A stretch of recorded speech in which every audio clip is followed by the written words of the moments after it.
UGC के मुद्दे पर एक और जहां देश में युवाओं का प्रदर्शन जारी है, कई जगहों पर युवा प्रदर्शन कर रहे हैं, वहीं प्रयाग की धरती से संत समाज क्या कह रहा है। हमारे साथ शंकराचार्य स्वामी नरेंद्रानंद सरस्वती जी हैं। ये जो पूरा मामला सामने है, आपकी प्रतिक्रिया क्या है, इस पे क्या कहना है?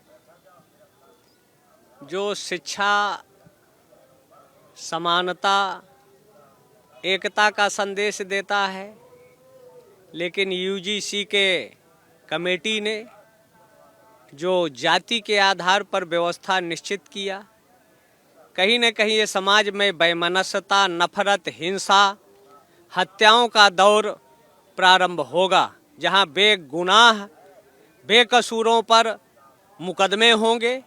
अभी दिल्ली में 2 दिन पहले एक अग्रवाल की लड़की को दलित ने छेड़ा, मुकदमा हुआ, लड़की विद्यालय से घर नहीं पहुंची, वो भाजपा का सभासद है उसकी लड़की, और उस पर घर नहीं लड़की पहुंची, बाप ने उसको फिर अंततोगत्वा लड़के के घर गया और कहा इतना पैसा दे दो मैं मुकदमा वापस ले लूँगा। तो जब झूठ, नफरत, इसलिए भारत सरकार को, शिक्षा मंत्रालय को तत्काल इस पर विचार करना चाहिए और इस धारा को जो संशोधन किया है इसको वापस लेना चाहिए, जिससे देश का माहौल अशांति उत्पन्न ना हो। सरकार को त्वरित निर्णय लेते हुए इसको तत्काल प्रभाव से निरस्त करना चाहिए, जिससे देश में एकता, अखंडता, सद्भाव बना रहे। और अगर यही चाहती है सरकार तो फिर स्थिति भयानक होगी, जिसकी संपूर्ण जिम्मेदारी शिक्षा विभाग और भारत सरकार की होगी। इसलिए सवर्णों की खामोशी, शांति को गंभीरता से विचार करें और इसमें संशोधन कर देश हित में निर्णय ले, इसको परिवर्तित करें। कड़ी चेतावनी दे रहे हैं आप, सीधे कह रहे हैं कि विचार हो, शांति को और चुप्पी को अन्यथा न लें, ये कह रहे हैं आप। इसके साथ ही ये भी चीज कह रहे हैं कि इसमें हत्याओं का भी दौर बढ़ जाएगा। ये क्या है? जब न्याय नहीं मिलेगा, बेगुनाह बेकसूरों को जेल में डालेंगे, तो निश्चित है जब जेल जाना है तो 302 करके ही जाएंगे। जब उन्होंने आरोप लगाया नहीं, जात सुगजा शब्दों को कहा नहीं, झूठिए आरोप लगेगा, तो फिर अंतिम विकल्प यही होता है कि सजा काटना है, जेल जाना है, 302 करके ही जाएं।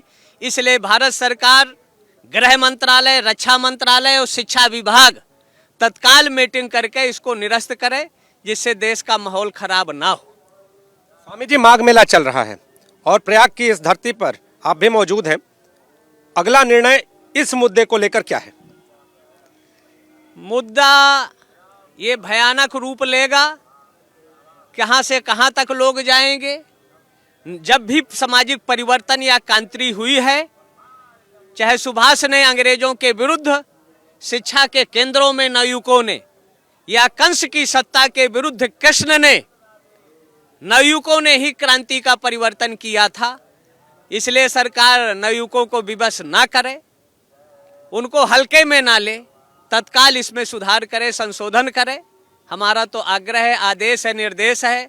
और सरकार को अगर समझ में नहीं आएगा तो कोई भी भयानक स्थिति निर्मित होगी, इसकी संपूर्ण जिम्मेदारी सरकार की होगी। किसी स्थिति तक नवयुवक जाने के लिए, अपने वजूद, अस्तित्व और अधिकारों के लिए। इसलिए देश हित में नेताओं के लिए भी योग्यता अनिवार्य हो, नेताओं के लिए भी रिटायरमेंट हो। अगर IAS IPS प्रोफेसर 60-62 के बाद, तो नेता भी 62 के बाद। इनका दिमाग कंप्यूटर जैसे काम नहीं करता, इसलिए इनका भी रिटायरमेंट होना चाहिए। और जातिगत व्यवस्था इस देश में कोई नहीं होना चाहिए, किसी भी जात का हो, OBC SC कोई हो, अगर योग्य है तो उसको स्थान मिलना चाहिए। अयोग्यों अपूज्या यत् पूजन्ते पूजा, जहां योग्य लोगों का अनादर होता है तो 3 तत्र भविष्यन्ति दुर्भिक्षम मरण भयम, तब समाज में दुर्भिक्ष पड़ता है, अनावश्यक मरण होता है और भय का निर्माण होता है। ये तीनों से अगर सरकारों को बचना है तो तत्काल इसको सुधार करे, संशोधन करे और इस एक्ट को निरस्त करे, जो देश हित, समाज हित, मानवता के हित में होगा। तो शंकराचार्य अपनी मांग रख रहे हैं और मांग रखने के साथ ये कह रहे हैं कि यूजीसी के जो नए नियम सामने हैं उनमें बदलाव किया जाए और इस पूरे आदेश को वापस लिया जाए। कैमरामैन फैजल पठान के साथ नीतीश कुमार पांडे, एबीपी न्यूज़, प्रयागराज।